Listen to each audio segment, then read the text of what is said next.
This is the Permission to Write podcast, and I'm your host, Ashley M. Coleman, author of Good Morning Love. Join us each week as writers discuss more than writing. You'll hear from me as well as the occasional guest on craft, publishing, life, and culture. We hope you enjoy the show.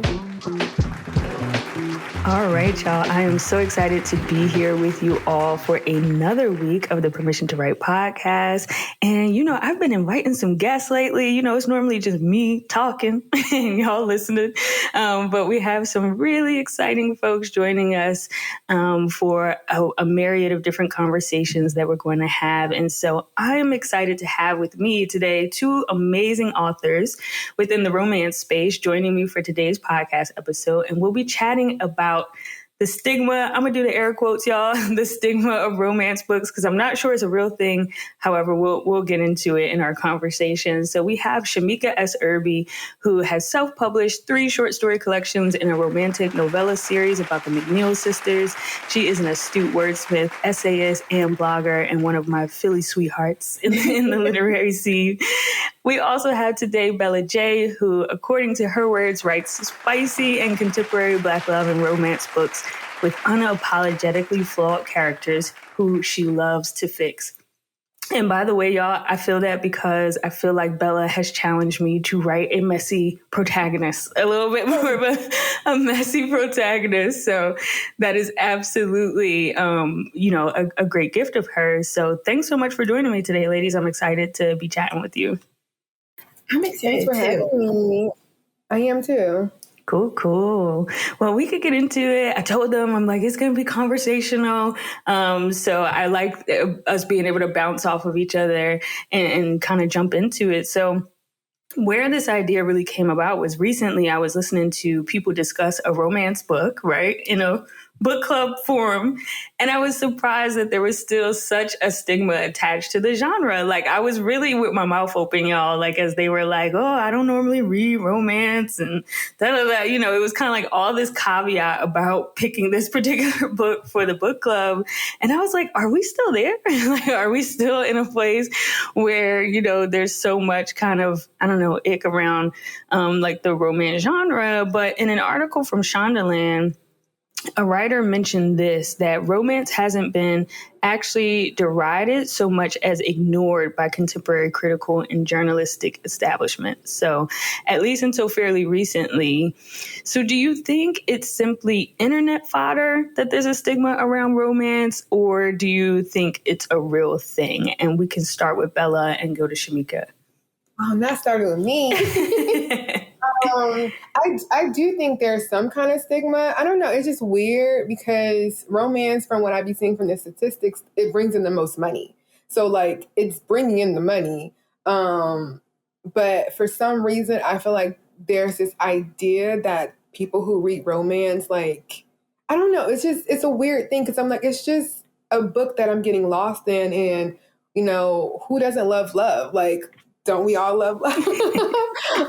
Don't we? I mean, everyone on this earth, companionship is a big thing. Even if you're not like stressed or, about having a partner or anything like that, it's still something that we all want eventually, or, once it happens, is a beautiful thing. So I don't understand what's the big thing behind reading romance books. Like, I don't know. I think sometimes even just fiction in general, there's a big stigma around it from people who think that it's not real reading or whatever. And it's like, if I'm reading, I'm comprehending. Well, maybe sometimes I might not just be reading, but it's like, it's reading. It's still something that's to enjoy, and that's nothing wrong with having something to enjoy. But I do think there is some kind of stigma around it, where people feel like romance is just, I don't know, not the greatest thing to be reading, which I don't get because I love reading. Now I don't like reading just romance. Like, there has to be some kind of like something else going on in the books. Like, give me more than just 2 people falling in love. Like, I want them to fall in love, but like, I need some subplots happening, a little bit of angstiness, because it can get, for me, like, after a while, it's like, all right, this could have been 30 pages of them just getting together. Right. Right. I love it. How about for you, Shameka?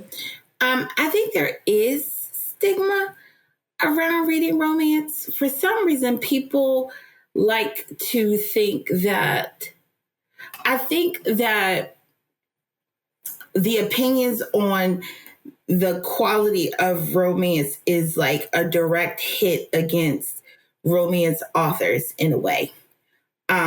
People assume romance is easy to write.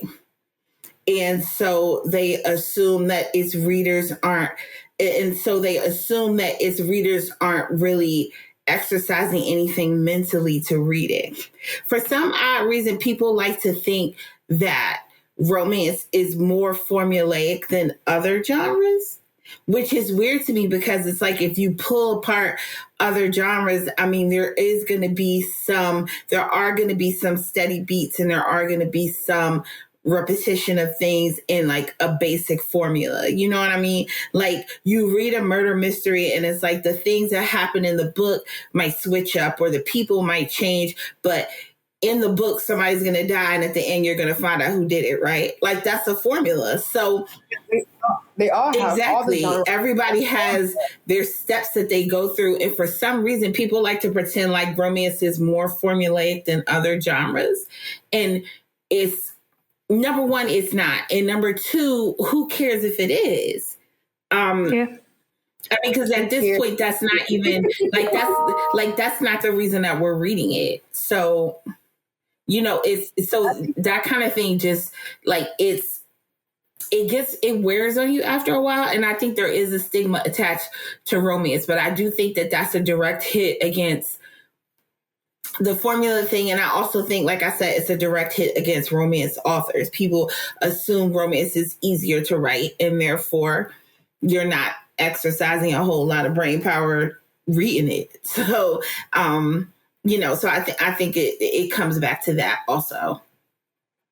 Yeah, can I add in that brain power part? Like, it's just so weird to me that they want you to like, kind of like what I was saying, you're not reading, you know, a dictionary. Like, no, I'm reading for enjoyment, and that enjoyment might be a romance, that might be a fantasy, that might be a mystery. Like, it's all still reading. You know, even if I want to read a Dr. Seuss book as an adult, it's still reading. So, like, I don't see why it has to be a certain type of genre or a certain type of book to be considered like, oh, you're putting in brain power. Well, maybe I don't want to put in brain power. Maybe I just want to enjoy this hobby that I love doing and love to do, you know? Yeah. And there's a lot of subconscious stuff that's happening, right? So we talk about reading and comprehension. So even at the thought where you kind of don't necessarily feel like you're exercising brain power, like you still are.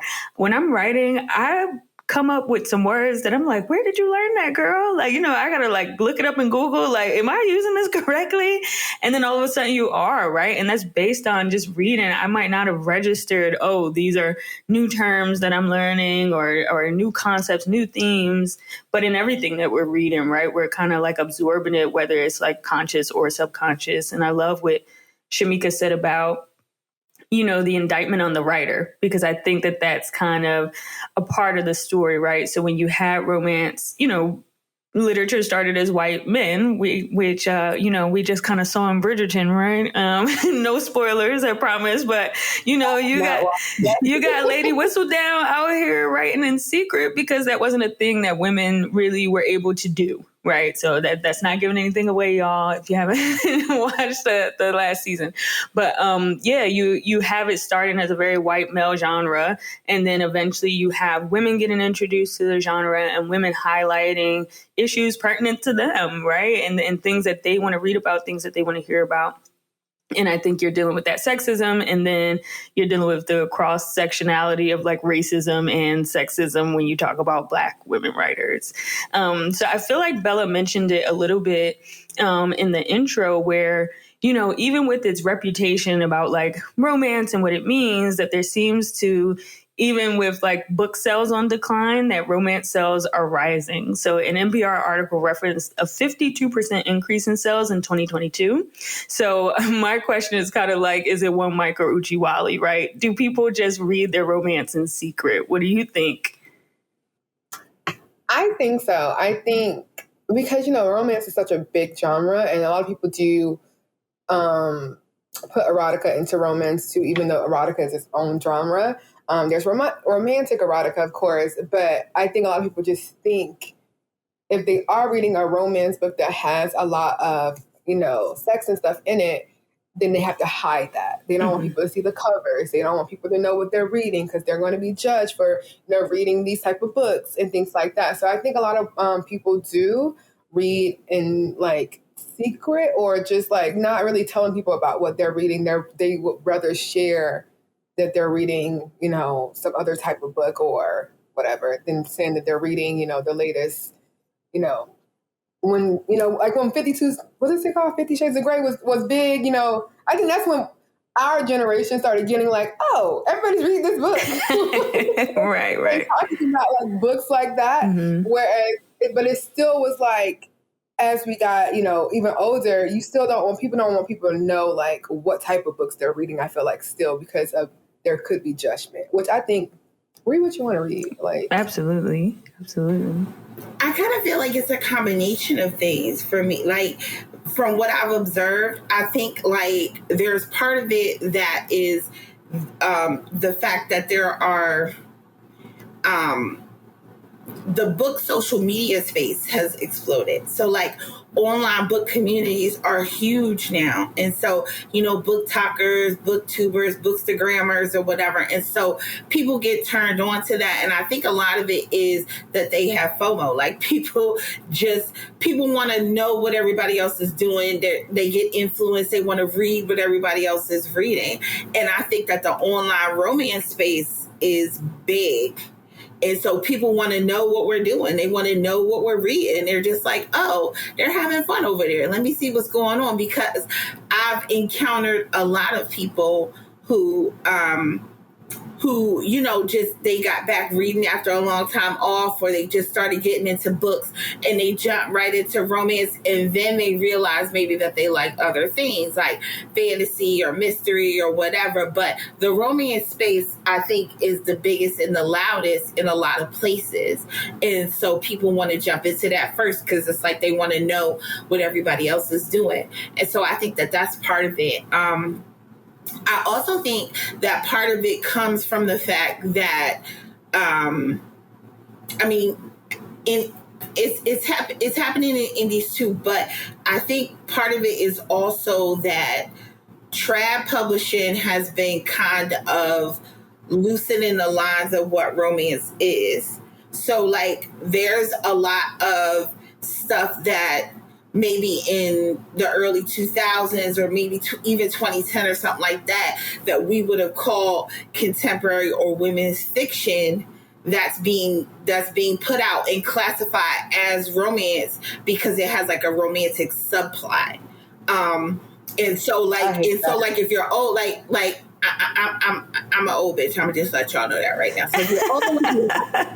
So if you're old like me, you're used to your romance novels being defined by the romance being the central plot. But more and more in trad publishing, they are taking books that have at least a romantic subplot and also shuttling them into the category. So I feel like that's another reason why it feels like more people are reading romance, because more people are reading stuff that's being marketed as romance that maybe wouldn't have in previous years or like a while ago. Yeah, which is, that's my story. And I've shared that. And I think it's fair to say, I hope it's not like an indictment on publishing, but that is literally my story. Good Morning Love was pitched as a women's fiction book. It was not pitched as romance because I did not necessarily consider myself a romance writer, but definitely more on the women's fiction side, like you said, like love as a central theme, but kind of all these other things happening. Bella put on Twitter one day, somebody was looking for they were like, I'm looking for some romance with mid-steam. And she suggested Good Morning Love. And I was like, yes, that is the perfect way to put it, because I never would have put it in those terms, But yeah, it's like Go ahead. I was going to say, I remember when I was reading it. And so we're getting to the point and I'm like, oh, it's finally happening. And I'm like, wait, Black. Oh no. I love that. In my notes, I love that book. But I'm so used to not reading Paint to Black. But it was, for me, that's one thing I do love about like women's fiction books, where it's like with the romance is not the center, because you're definitely getting a full story, a full plot. And then the romance or anything that's like, if it's open door, it's an added beneficial part of it. It doesn't center around that. And I love those type of stories.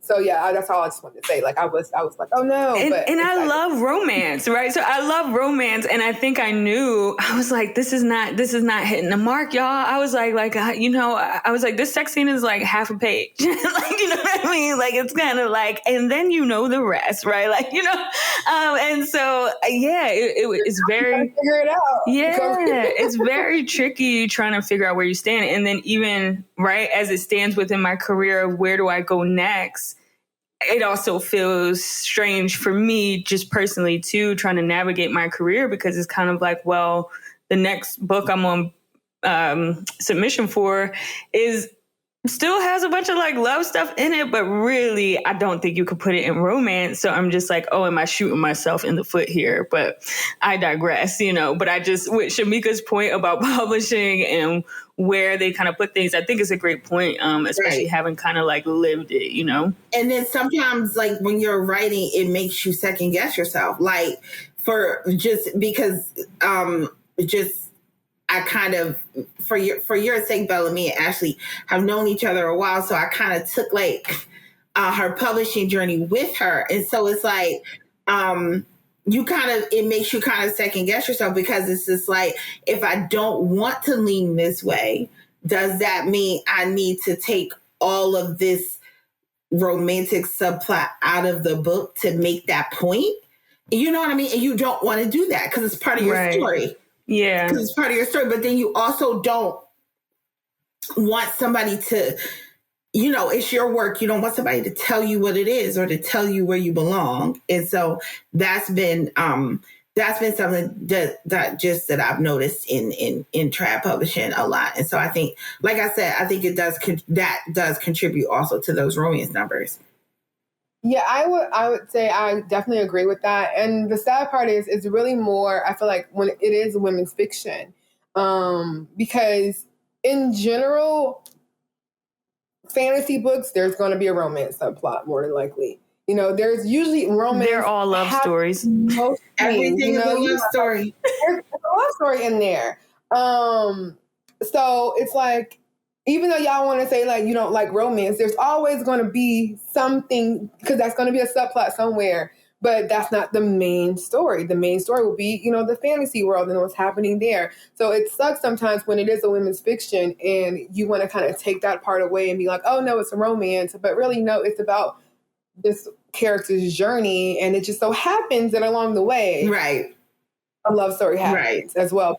Really, when you look at the story as a whole, what really happened there was a lot of character development, a lot of growth from where they were into where they are at the end. So it sucks that they don't really allow like the women's fiction genre to really be able to shine like I think it can with a lot of the options there, and kind of forcing that romance onto it.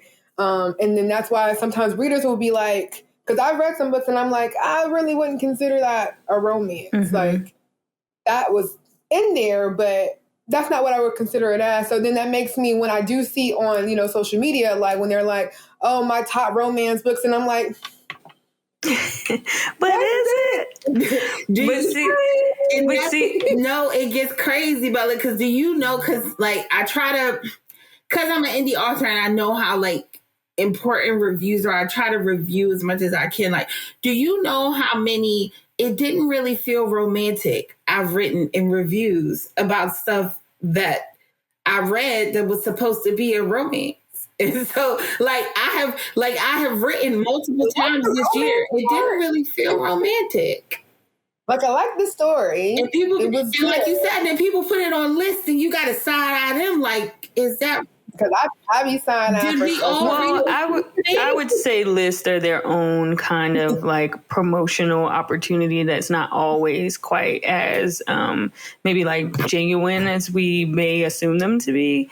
Right. But I guess because I have y'all here and I feel like this has been a discussion lately, have you all read You Made a Fool of Death with Your Beauty by Akweke Emezi? No. No, I've seen the cover though. Okay. I feel like there was a big conversation about whether that was a romance or not. There was one. I remember. It sounds like a women's fiction to me, but I don't know. I haven't read it. I was curious about that, but no, all good. It's one of my favorite books. I don't know what it is, but I feel like I don't want to jump into the game about trying to classify it, but it is one of my favorite recent contemporary books, and I hated everybody in it, which I think is just a testament. That's contemporary. Like, yeah. I feel like it's a way to just, because you're expecting certain things and then you don't get it and you're like, okay, I did actually like the book, but I think because I didn't get certain parts of it that I was expecting, I'm just like, oh, it didn't really hit as hard as I thought it was going to hit because I was expecting this, but I got this. And then if you would just market it as this, I would have went in with a different mindset and liked it differently, I guess. So I think that's or appreciated it for what it was.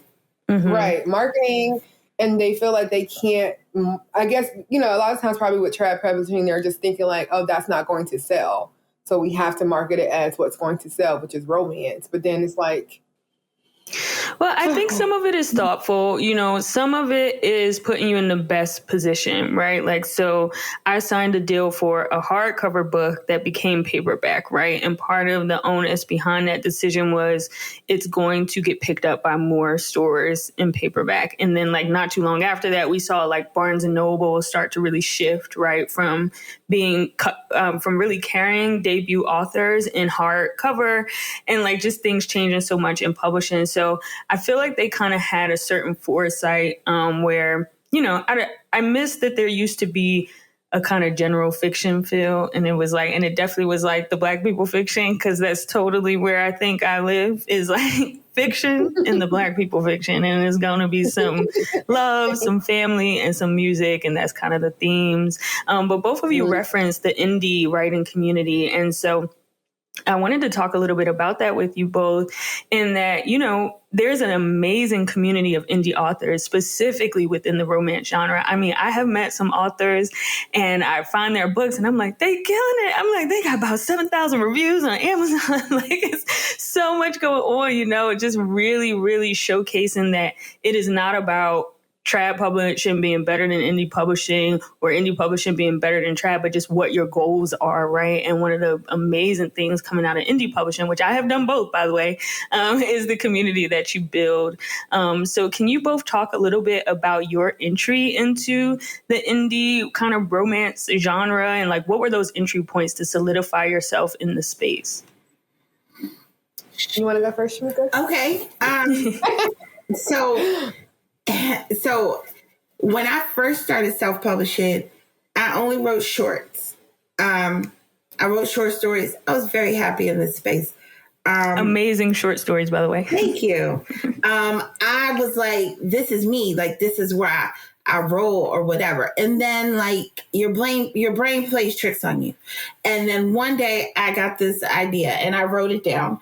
And I put it to the side, and a friend of mine happened to see it and said, Shameka, you should write this. And I said, I wouldn't even know how to get started with something like that. And she was like, oh, well, she was like, I mean, and it's not like I hadn't read indie romance before, because I had. And it was like, and she was like, and my friend Ebony was the one who was just like, Shameka, you got to get into the community and then you can figure out your next steps. And I was like, okay, I'll get into the community. Now, I was already on Twitter and had been on Twitter for years, but then I started stretching myself into who I followed, because I have a lot of writer friends, but I didn't have a lot of online writer friends that wrote romance at the time.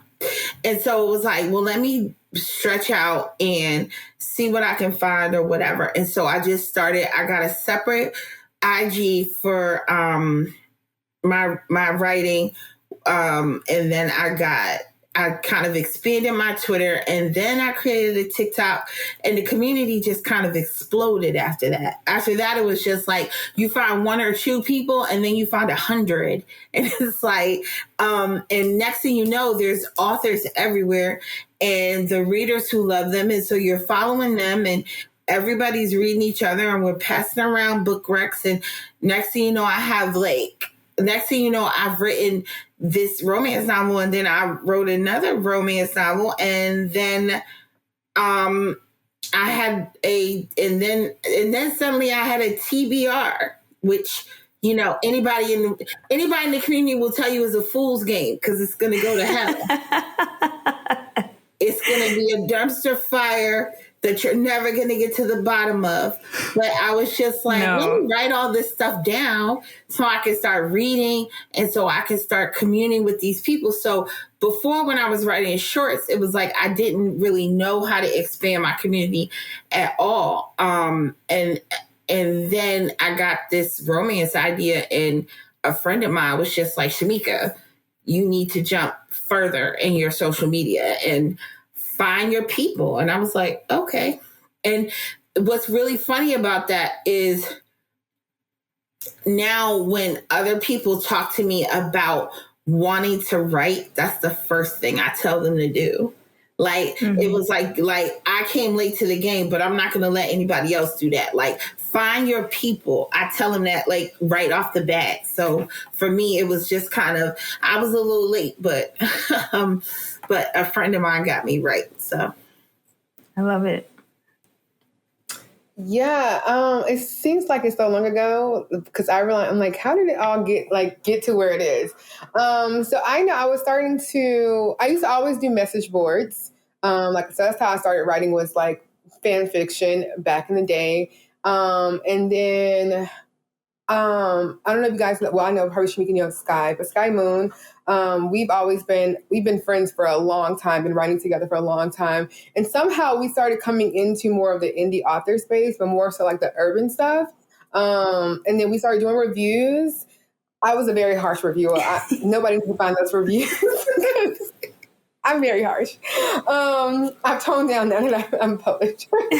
But we started, and then we was like, okay, let's just create like an urban fairy tale, and actually like publish it.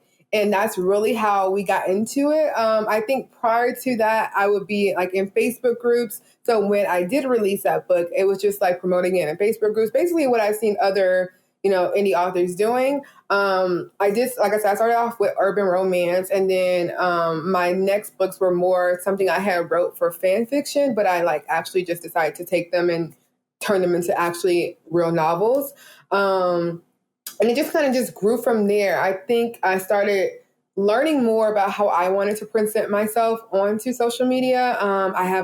I do a lot of marketing anyway, so that kind of came easy for me. And I love being in front of the camera, so it's easy for me to show up. But I think I learned that just interacting with readers, interacting with other authors, that's really how you build your community, because people want to support people that they, you know, they're mutuals, that they like, that they're, you know, even if your book is not their type of book, they're at least going to support you off the strength that they, you know, they talk to you, they interact with you on social media.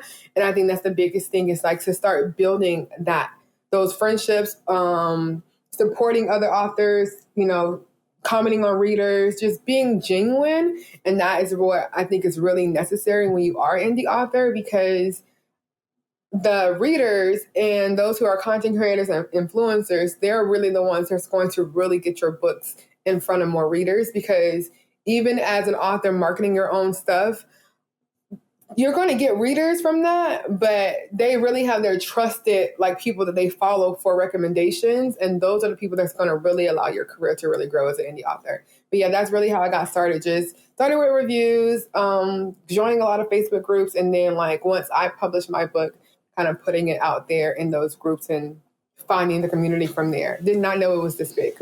Is huge. And I want to underscore something you said, because I think that's something that traditionally published authors miss.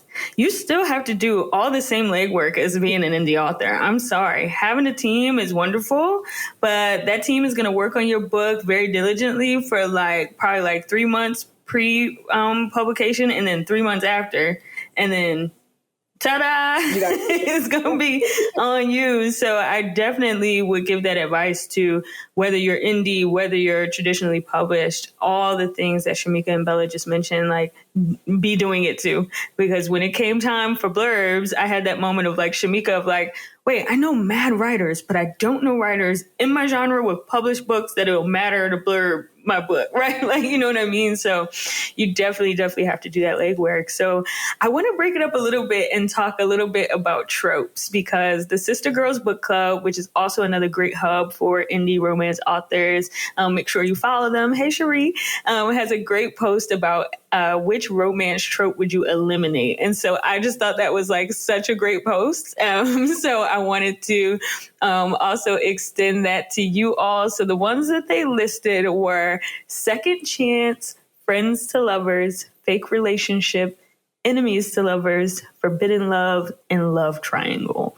Which one would you get rid of? I was ready to say my option, but it's not there because. Wait, what is your option? I love it. Secret baby gotta go. Oh my God, Bella and them babies. She is very anti-baby. She don't want it. Secret baby ones, like she don't want ooh, it. Baby, I can let it go. But secret baby, I just don't. I ain't even got no kids, but I just can't imagine keeping a baby from some man. Like doing this by myself, absolutely not. And then rich man too. Like you mean to tell me you kept it from him because he didn't want to date you no more? I just can't do it. Now y'all get back together, so it don't be making no sense to me because it was never that serious if you got it together. But now as me, if I was a man, you done took the baby from me. I done missed. Don't let it be my first child. I done missed all the key first things the baby done did, and now I'm supposed to forgive you and then fall in love with you. So. The ones you listed, can you do the options one more time? Yeah, but I love this fake baby edition. We're not getting rid of her, but go ahead. That's the top. Yeah. I don't know why would they put it on the option. It was second chance, friends to lovers, fake relationship, enemies to lovers, forbidden love, and love triangle. I don't know. There's also. I feel like I would go with love triangle. I was also kind of leaning towards forbidden, but I have a forbidden romance book. And I kind of like, I mean, it'd be hard writing those because you're like, you're grown. You're like, y'all what you mean forbidden? You're an adult. Right. But I still want to write like a best friend's brother romance. And it's going to be like, how you gonna cut my brother? But it's just like, they'd be so cute. I just want to be y'all are grown. But the love triangle thing, it's just like, just be together. Just all y'all. At this point in time, we should all just be together.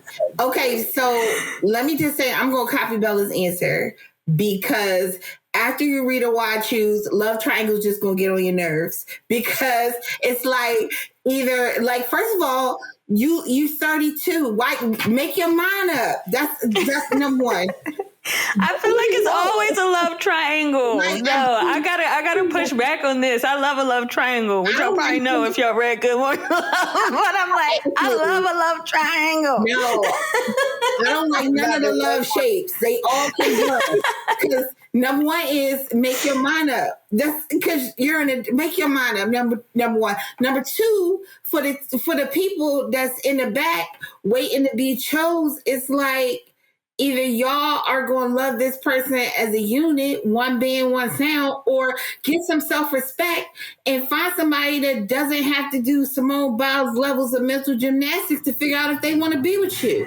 Like, don't you love yourself? Oh my God. Get on my nerves. Because, like, they all have their things. Like, because Shameka might know, like, me and Friends the Lovers, like, I just be getting mad because you mean to tell me you let me go through all this trauma, dealing with some man that's not shit, just for you to be like, I've loved you for 11 years since we were kids. And you didn't say anything? You just let me suffer? Like, I don't get it. They comforted you, Bella, when you were suffering, though. They comforted you. That makes me so mad. I love this. I'm also working on a story where they didn't love each other forever, but then something happens that makes them love each other. I'm hoping that's like a little bit different. I did some. I mean, my readers say I do friends and lovers. I'd be like, they was acquaintances. The only real one I started real off. Like it starts with they had sex already. So it's like we already there. It's no back and forth. It's no like, oh, we shouldn't do this too long. It's like, because it's a real short story. But I think it can be done. Like I always say, everything can be done Like I would read secret baby books. I just always 99.9 out of times I'm not gonna like the main female character. I'm not gonna rate the book based on that. I'm just gonna talk a lot about her. Like wow. I don't mess with Venus from her goddess of my heart. I always say goddess of my hex, but or hex of my heart. But don't mess with her. I have a lot of people that I'd be like, the book was good, but like I don't like that girl who you wrote, because why did she do that? But I think it's just how you write the books all together. But yeah, some tropes you just, because I know a lot of people that don't like second chance, because in reality, it's like, are you gonna give second chances to people? Oh, second chance is my favorite. So second chance, I will always swoon over second chance. I don't know what it is. I love second chance. I love a second chance. In real life, you couldn't ever spin the block with me. Not with a brand new car, but I think it depends, because like I love a second chance. I'd be like, yes, they still love each other. Because I've written second chance, and I'm like, yeah, he cheated, but like, because people are like, oh, well, I don't like cheating. I'm like, well, it was in high school, like they were cute. Now they grown up, like. But if it's like 2 years ago and he cheated and all this stuff, or it gotta be told right for it to be a good test for me. But I do like them when they're told the right way, and I'm like, oh my god. I'm more like the almost like right people wrong time. Because I kind of believe in that. Like sometimes there's just like so much going on. And so it may not like lend to the cheating per se. It's just kind of like at that time, circumstances didn't allow these people together. Years pass and then they find themselves back together. Like I am so easy for that second. I do like so okay. I would get rid of fake dating though. You know what? Actually, because talk about being adults. Like why are we fake dating? Yes, that was going to be my. If I could get rid of two, that would be the second one, because I thought about that one. It always be so cute because we all. It's kind of like I look at it like the holiday movies, like you know exactly what's gonna happen. Like we know they're gonna fake date and they're gonna fall for each other. We know that it's what's gonna happen next. That's but it always be so cute when they don't see it happening. Like look at y'all dummies. But my annoyance with fake dating is always because the reason they need to fake a relationship is always so flimsy. Like after a while, it's like you're 36. Just go to your Aunt Gladys' 75th birthday by yourself and tell her you don't have no boyfriend. Like, what's the big deal?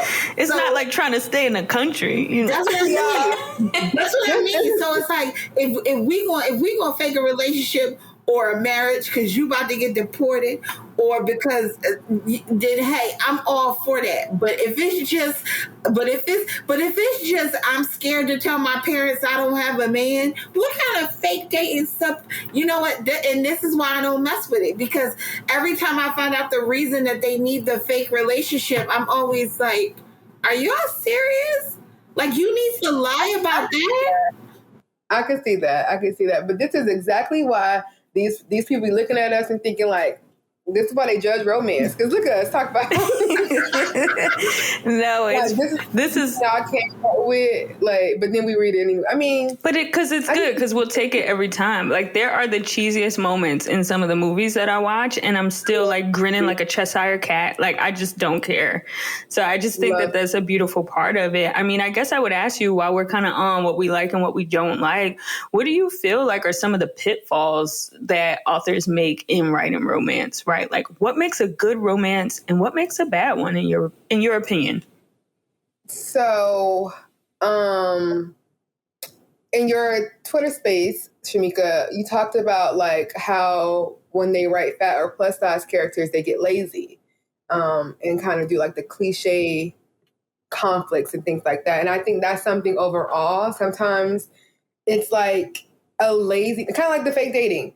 There can be so many reasons why they're fake dating, but sometimes they pick the cliche, easy, lazy option, the one that's so easy, instead of actually thinking like, what can be some other good reasons why they need to fake date that's not my grandma, you know, she's getting so old and she needs to see me married. Like, grow up, grandma. Like, grandma.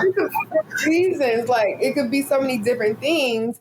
And I think that's like a pitfall, I think, is that they get lazy and don't really try to think beyond the normal things. And that's what a lot of things I know, like with descriptions. Why does everybody have almond eyes? Everybody in the world don't have almond eyes. You can literally Google all the different eye types, all the different eye shapes, why they're all almond. Because when we're writing, as a writer, a lot of times as I'm writing, I might write the first thing that comes to mind because that's just a common thing. But as I go back and self-edit and go back through things, that's when I can change things around to make it different than what I normally thought of. As I'm writing a scene, okay, maybe their first date is something so common that normally everybody do. But as I go back, I'm like, okay, I done wrote 5 books that they all go to, a carnival on a date. Like, okay, there got to be something else that they can go to other than a carnival. So I think that laziness of not doing more research and not actually going back and actually thinking like what else can be done to take this to the next level is where a lot of the pitfalls and happens with a lot of authors. I love that. Revision is such a major key, but go ahead, Shameka. Oh my goodness. I revise constantly. Like my read throughs are an entire production. Like it's very crazy over here.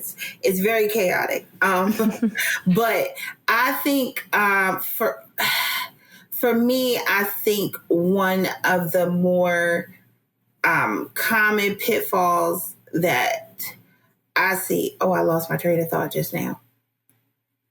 Let me try to pick it back up.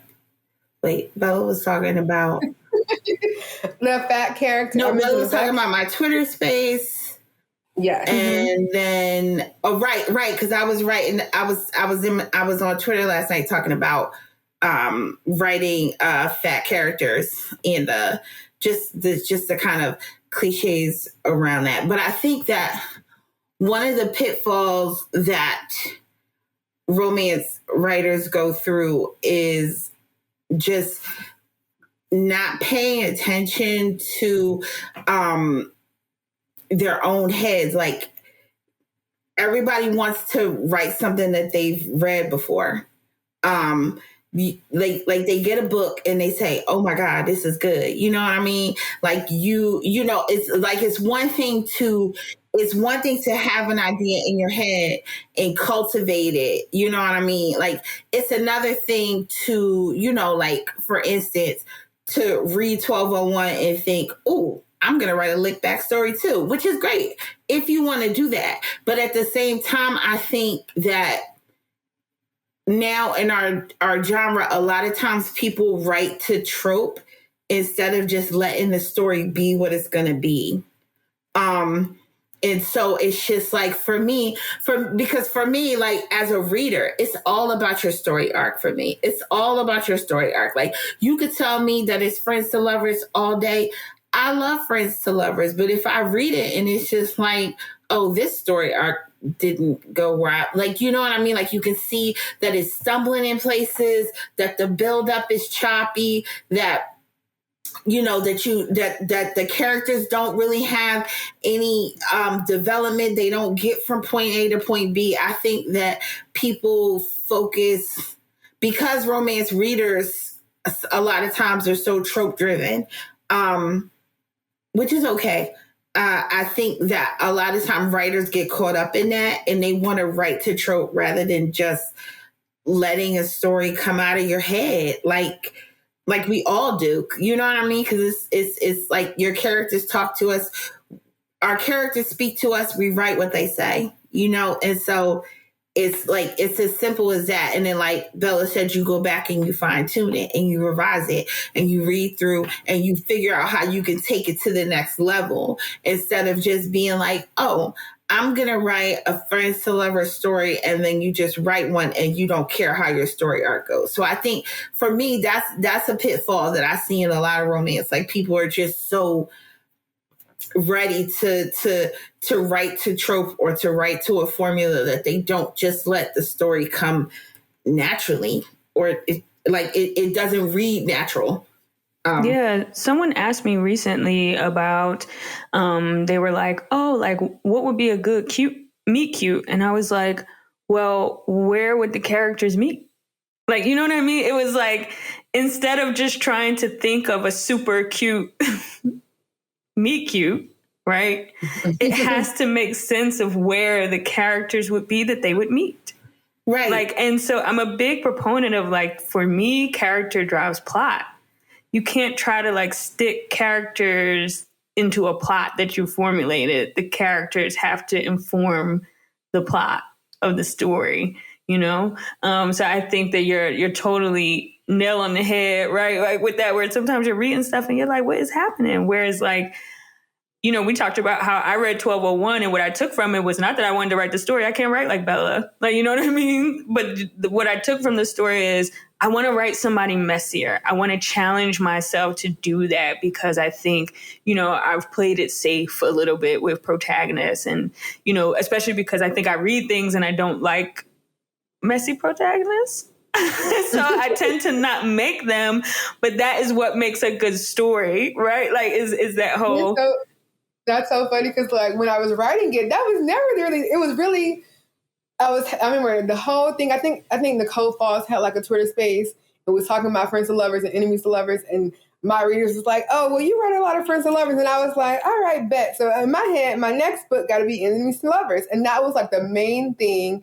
And then it just kind of like snowballed because, like Shameka mentioned, like I'm like just telling the story. Like originally it was going to be like just his brother. And then as I'm writing, I'm like, oh, what if it's just like his twin brother? Because I'm thinking let's elevate it more. I do think like for me, my main trope for that was enemies to lovers. Anything beyond that just happens to happen as the story was getting written.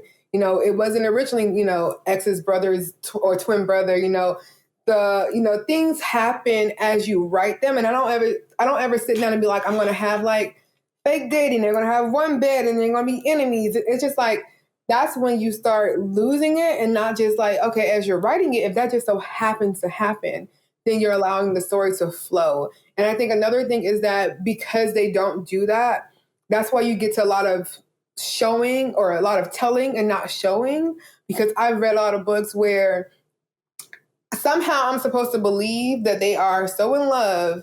And I'm just like, all right, I know it's been like this many months or this long, but I've only been told that they're in love. I've only been told that they went on dates. I've only been told these things. And I haven't actually gotten time to experience them doing these things. And I'm really big on like, I want to feel like I am just as giddy as her falling for this guy, like, because he's winning me over just as he's winning you over. And if I don't get those experiences, then I'm just like, okay, the author is telling me that y'all in love, but I'm not feeling it. Like you have to root for them. Like you have to want to root for them. Like you're right there with them. Like, yes, just, you know, we want you to, you know, just go ahead and take that leap. And I think that is important, Bella, what you said, because I always tell people, I used to do some freelance editing, and I always tell people that the showing versus telling conversation is so important for authors. First of all, even for the most seasoned authors, it's still something we have to like remember and check ourselves about all the time. It's still, you know, it's still something we have to be on top of. But what the thing I like to say about it is, what's interesting for me is, like, for me, it's not showing versus telling, because there are appropriate places to do both. And editing helps you keep that balance. And so it's just like, because it's, I think people, and I think kind of in connection to what you're saying, Bella, like, I think that maybe we should try to like lean on editors more, because that can help you. You know what I mean? A lot of people get intimidated. They think editors are just there, you know, with their pens to put a red line through your words. And like, that's not it. Like, editors tell you when you have an idea that's not fully formed, that it's like, though, you got to make sure you get the right. You know, there's different types. And it's always, and that's a slippery slope, because it's like it has to be somebody who knows that they're partnering with you, because like that's what's important about editing. Like your editor is not some authority figure. Like, you're the author, you're the authority. Like, the editor is your partner, and like they're supposed to see your vision. But I think what you said is absolutely true about the showing versus telling, because a lot of times you don't feel that love and that romance in those situations where it's just like, oh, okay, well, I mean, and next thing you know, I'm in chapter 20 and it's 8 months later. And it's like, I don't remember when they fell in love, but they did. You're mentioning the showing but the telling. It's like in those books where they won't show the things that we're looking for. Right. But now, how come I know that she wears Bath and Body Works vanilla, and took me through her whole shower procedure and routine, her nighttime routine. Told me, showed me each step of that. And you know what she wear every day. That's the stuff I need you to be told. I don't need to be told, shown or told. Just get to it, unless it matters. But and I wanted to add really quickly, a pitfall is being too sex focused on, like, they show the sex scenes. Oh, that is definitely a romance pitfall.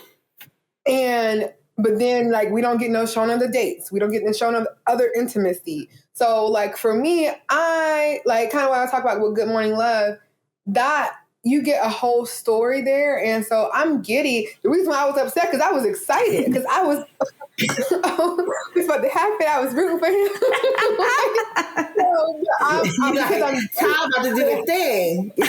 Right. I'm thinking about it happening, and I'm excited for them. And it's because I've seen other intimate moments that they've had, and now they're getting to this point. But it didn't take away from the story that it wasn't detailed, because the story is, I'm still seeing the story of them falling for one another outside of sex. And I think, which is why one of my things when I write, I usually write my sex scenes last, because as I go back and read through, I want to be able to read through and be just as giddy, just reading through the book without any detailed sex scenes. And so when I add them in, it's just, those are just, icings on the cake for the readers. But those are not the focus of the book, because it's not an erotica. It's, it's a love story. It's a romance. But I think that also that leads back to the conversation about letting the story develop on its own and telling its own story. Because I kind of think, Bella, that what you're saying, because I've noticed it a lot too, and I kind of think that we've been seeing more of that, because sometimes folks are a little bit worried about, like, they're basically not keeping your eyes on your own paper. Because you know what I'm saying? I think that sometimes the romance authors see the erotica girlies getting a lot of attention, and then they're just like, I'm just gonna up my sex quotient and I'm gonna beef up the physical or whatever. And it's like, babe, if you want to write an erotica, just shift and write one. But don't tell me this is a romance book and then the only time they're connecting ever is physically. Ooh, where'd Ashley go? Is she still here? I hope so. Ashley, was that too much for you? I'm just kidding. But it's still recording. But yeah, I definitely agree. I think that it's just, we have to focus on our journeys, our stories, what we want to tell. And she's back. Ashley.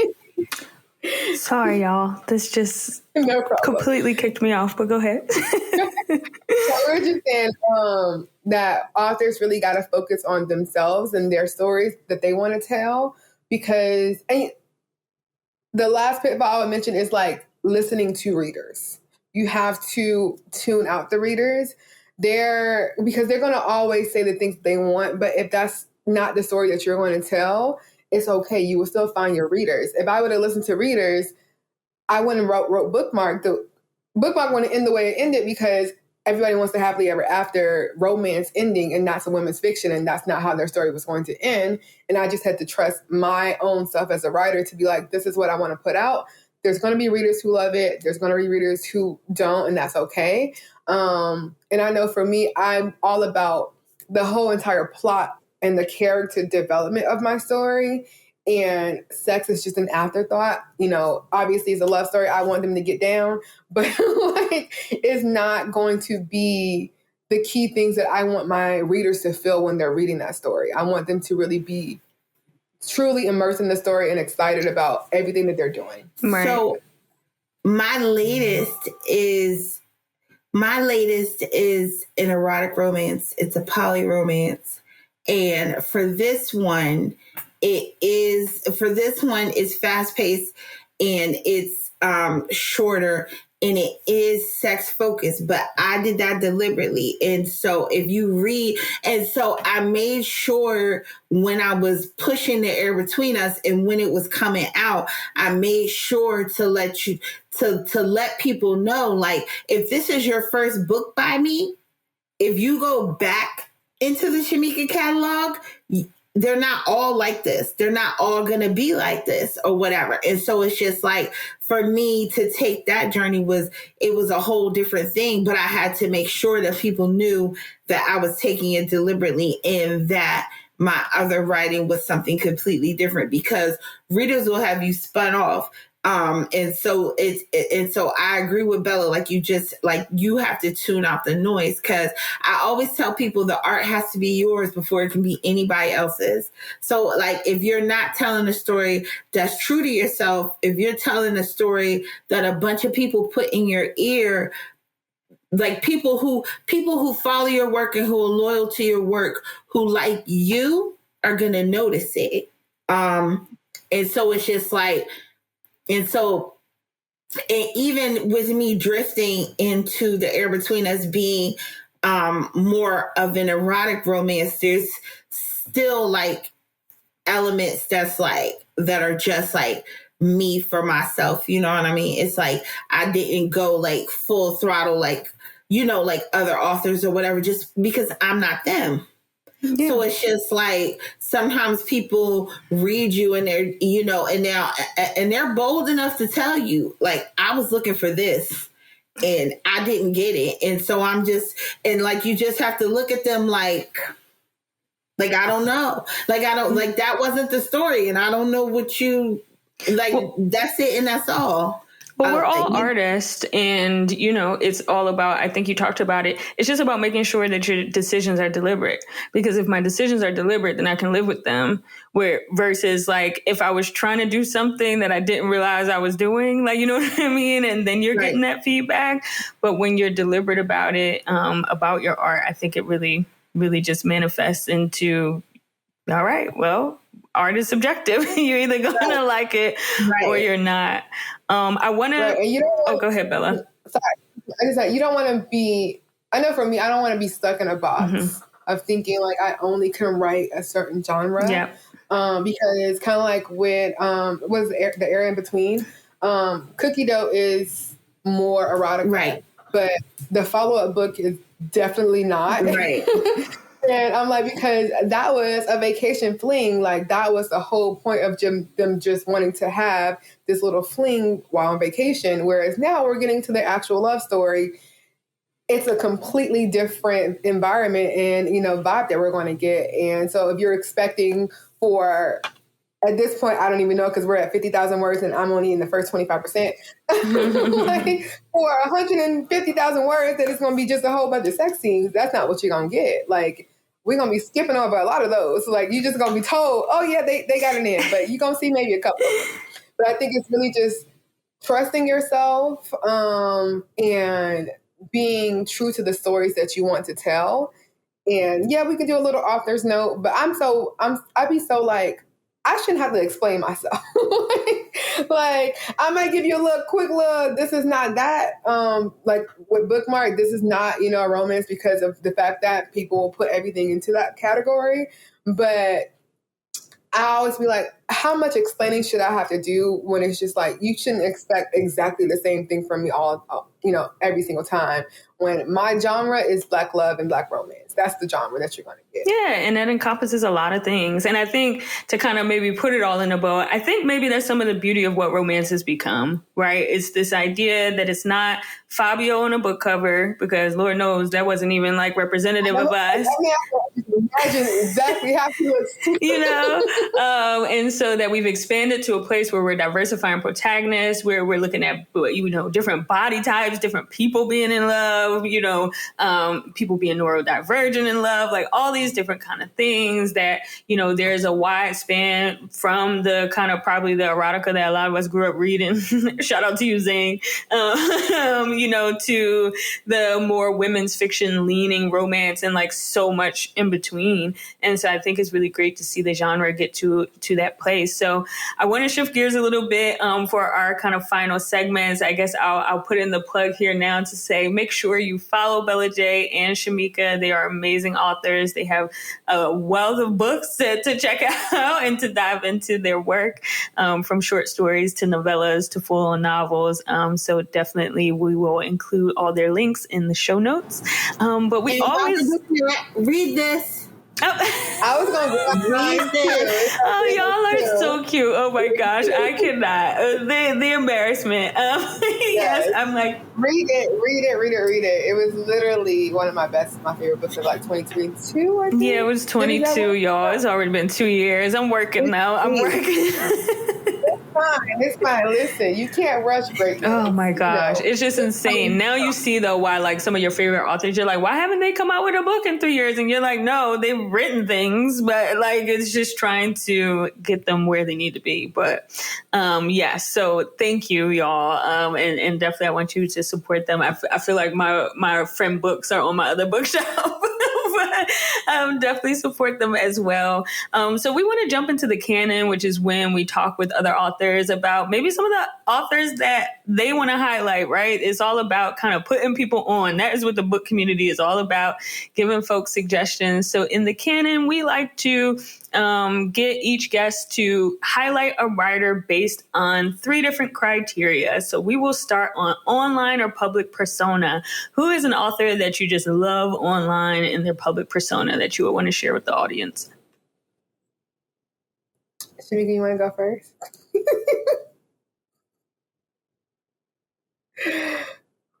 If not, I can go probably. Okay, you go. I would probably, it's like a mix. Like I love how this author does her marketing for her books.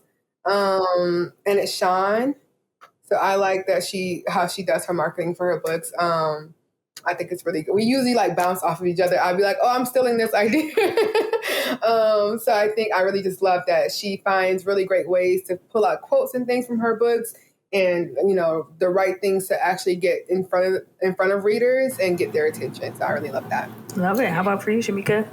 I'm going to say Nicole Falls. I love her Twitter. Nicole Falls is great on Twitter, and she has a space once a month where we talk Black romance. So she has a great community where she just opens up different topics, and we all get together and we laugh and we talk about things we've read and things we're writing. And so and she loves women's basketball, and so she has a great Twitter personality. So I'm gonna say probably Nicole Falls. Love it. How about for writing voice? Who has a writing voice that you just adore? Oh, I'm gonna say. Oh, this is hard because I have 2, but we'll take 2. I'm gonna say. Okay, I'll say Kima B, and Rosie Adams. Those are those are good. Those like if they drop something, I'm reading it. I just love their storytelling. I will also say Ray Lee's. Like all 3 of them, I just can read their story, like the way that they tell their stories. I'm just like, I can relate. Like I love to be able to see that in books. Like I'm like, okay, I love this. Very cool. How about for you, Shameka? I'm gonna say first A.H. Cunningham. So she writes romance. She writes Black romance. It's Black in Afro-Latina. A lot of her characters are Afro-Latina because she is. And so she writes Black romance, and she incorporates sometimes a lot of kink but she does it in a very gentle and kind of just romantic way. And so she really pushes the boundaries of what we think love and sex should be in a relationship. And she does it really responsibly. So I love her writing voice. So she is one of my favorites. And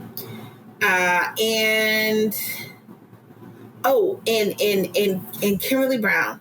Something about Kimberly Brown just soothes me. Like everything I read by her, I'm just immediately wrapped up. And I feel like, oh, I'm going to get to the end of this really, really soon because I'm not going to put this down.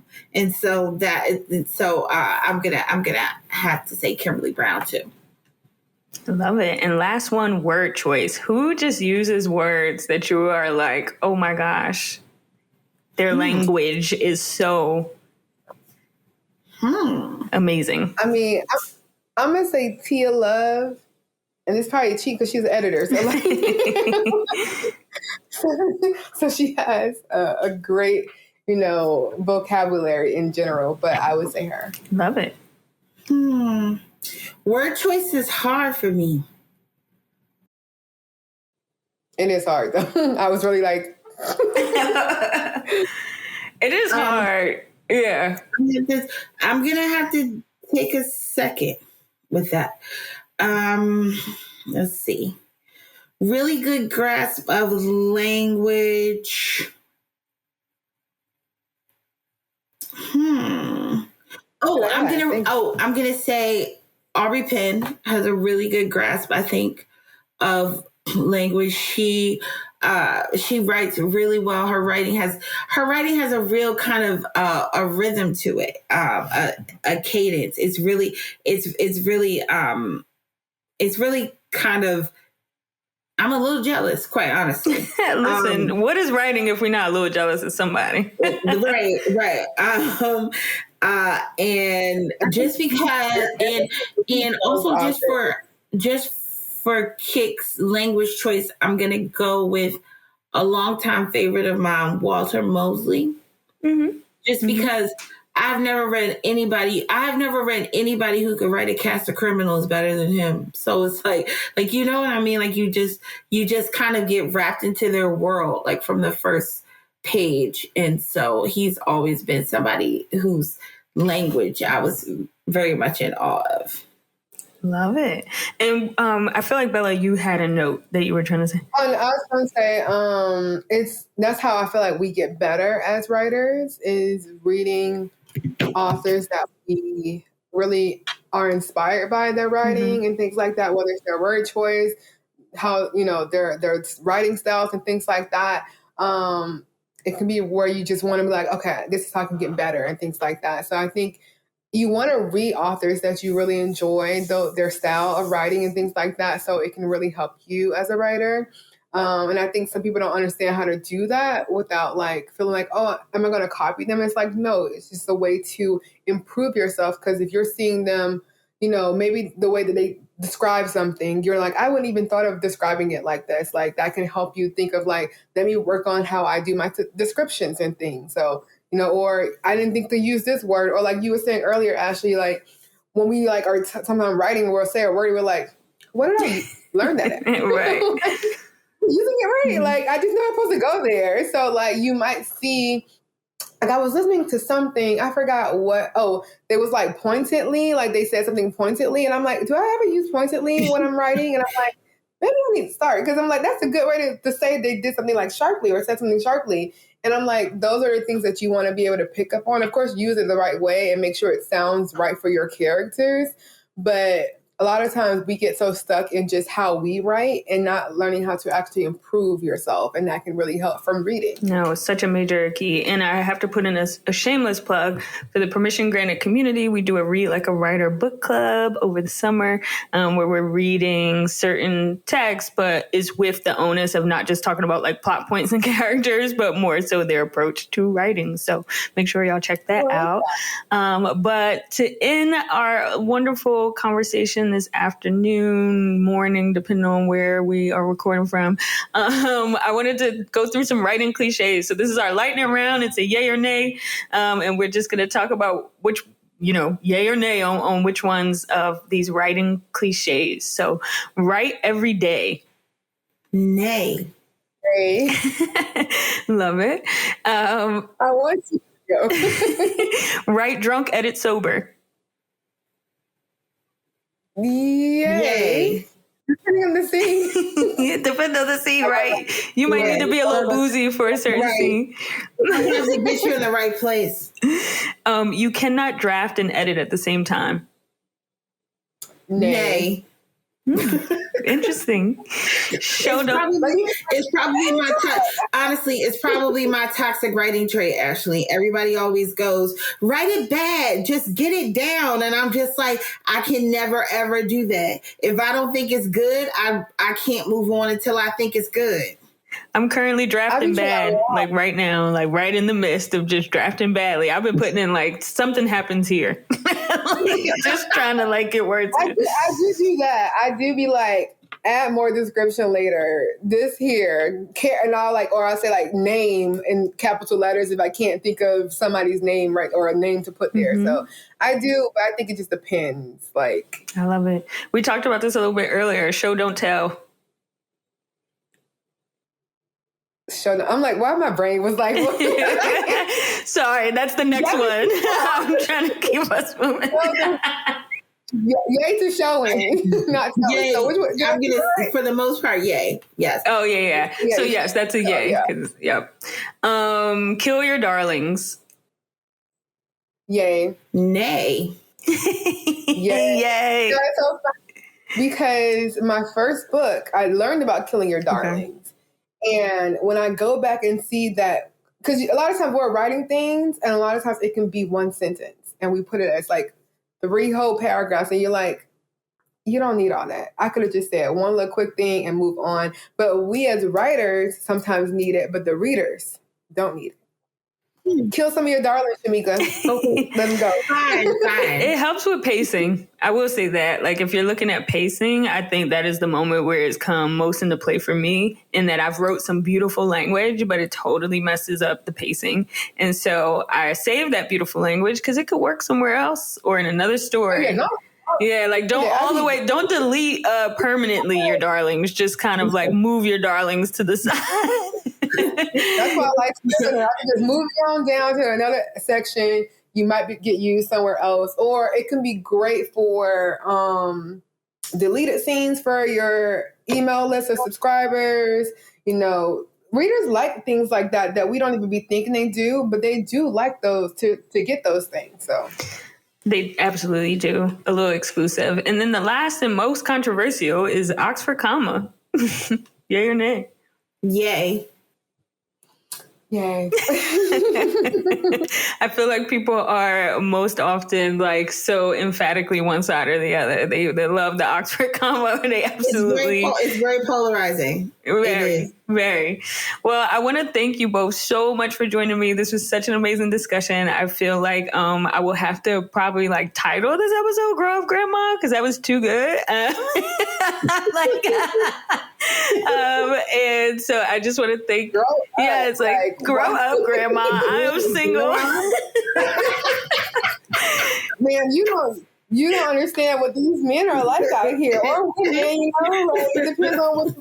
But yes, I absolutely love it. So thanks everybody for listening. Like we mentioned, make sure you find Bella J. Make sure you find Shameka Erby.